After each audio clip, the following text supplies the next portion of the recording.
Glory to Jesus Christ. So the gospel reading we heard today follows the one we heard last week with the centurion slave being healed. So Jesus left that area, got on a boat, crossed the lake, and got to the region of the Gadarenes.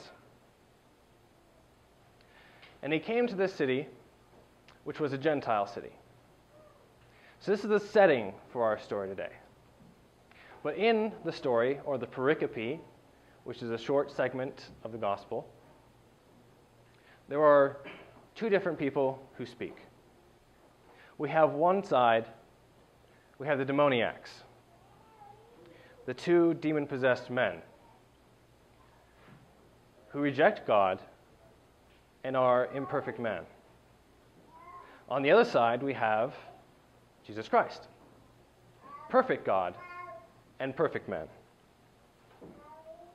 But the first to speak in our scene are the demoniacs. And they say, "Why meddle with us, Son of God?" However, this isn't really a question that they ask. If we look at the original language in the Greek, we can literally translate what they say as, "What to you and to us." So what the demonically possessed men are expressing in the sentence is a lack of commonality with Christ. A lack of commonality between the evil, demonic, possessed men and the saving power of Jesus Christ. So this sentence is showing to us a dissociation between these two parties. And they effectively dismiss Christ as having nothing to do with them. Yet, at the end of this statement, they say something very interesting. They recognize him as the Son of God. Up until this point in the Gospel of Matthew, only one other being has recognized Jesus Christ as the Son of God, and this is the devil himself. And so this is the second time the demons recognize him. And they proclaim him Son of God.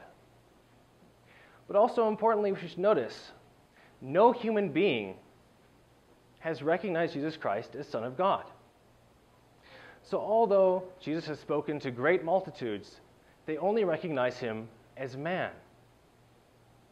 Yet these demons can see he's Son of God. And they recognize his divine authority.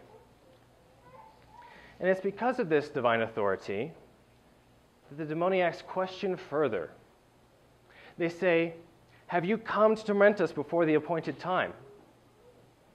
So not only do they recognize that Jesus is Son of God, and therefore has authority over them, they also know that at the appointed time, the demonic powers will be tormented and destroyed by Jesus Christ. Yet in response to all these questions and these statements, Jesus says nothing in reply. I can imagine him standing there, giving them a cold, hard stare.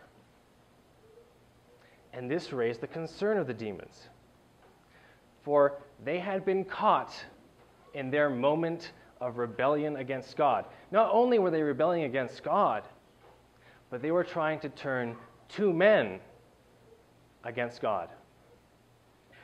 And for this reason, they're worried that they will be tormented and destroyed now. So it's because of this concern that they continue appealing to Christ. And they say, "If you expel us, send us into the herd of swine. At least they won't be destroyed."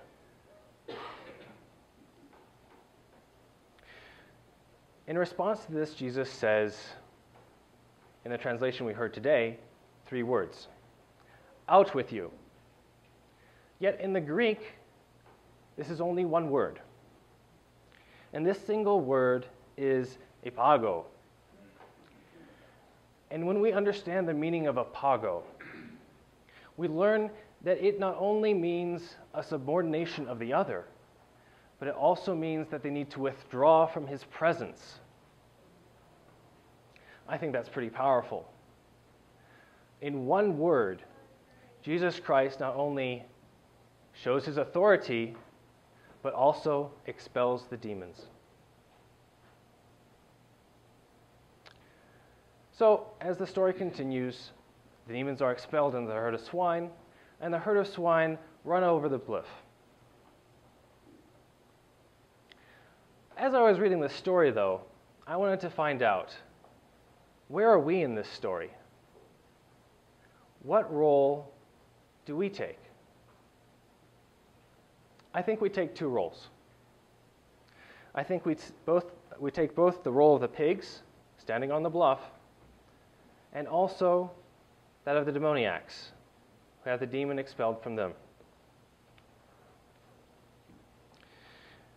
And most importantly, we ask the question, what do we have in common with Jesus Christ?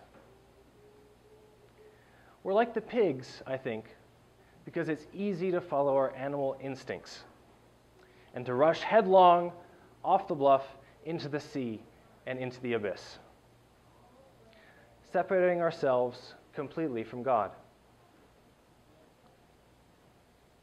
But it only takes one word from Jesus Christ to free us from our enslavements. However, it is not simply enough to free us from our enslavements.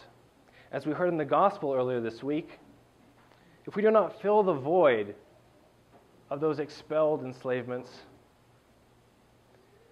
with Jesus Christ and make ourselves fully united with him, the demon will return. But not only will the demon return, as we heard in the gospel earlier this week, he will bring 7 more demons with him. So today the choice is yours. Do we rush headlong off the bluff, or do we unite ourselves with Jesus Christ? Praise be Jesus Christ.